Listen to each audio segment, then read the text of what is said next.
je n'ai pas appris ça plus tôt? Une astuce géniale que tout le monde devrait connaître. J'ai ajouté 500 g de foie dans cette casserole avec de l'eau chaude. Ensuite, je vais tout transférer dans un autre récipient. Je parie que tu vas trouver ça super facile à faire. Je vais couper en petits morceaux. Les morceaux doivent ressembler à ça, c'est l'idéal. Je vais ajouter 3 EUF dans ce bol. Une cuillère à café de sel, une demi-cuillère à café de poivre noir, un peu de persil à ton goût. Je mélange bien jusqu'à ce que tout soit intégré. Ces ingrédients, une fois combinés, créent une véritable explosion de saveurs. Je vais mettre le foie dans ce bol. C'est une recette simple, mais le secret est dans la combinaison des ingrédients que j'ai utilisés. Si tu respectes bien les quantités, ce sera parfait, comme le mien. Tu peux mélanger tranquillement, sans te presser. J'ajoute de l'huile d'olive dans cette poêle.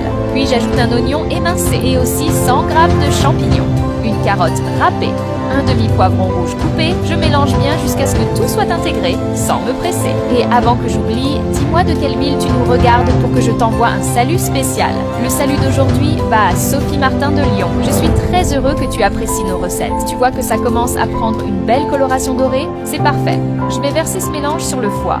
C'est devenu une de mes recettes préférées. Dès la première fois que je l'ai goûtée, je n'ai plus jamais arrêté de la faire. Je mélange encore un peu. Rien qu'en regardant, je sais déjà que le résultat sera magnifique. J'ajoute une demi-tasse de farine de blé et aussi 150 g de mozzarella coupée. Je mélange bien jusqu'à ce que tout soit intégré, tranquillement. Il n'y a pas de secret, il suffit de suivre les étapes. Regarde comme ça devient beau, là c'est parfait. J'ajoute de l'huile d'olive dans une autre poêle. Le point fort de cette recette, c'est que tu peux la préparer en peu de temps et avec peu d'ingrédients. Je mets les morceaux à frire, laisse-les jusqu'à ce qu'ils commencent à dorer, puis retourne-les pour cuire l'autre côté. Regarde comme c'est joli, et l'odeur fait aussi partie des points forts.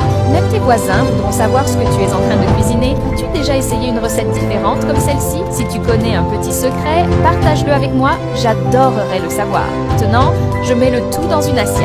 Tu peux aussi ajouter une sauce de ton choix pour améliorer encore plus le résultat. N'oublie pas d'inviter toute la famille pour goûter.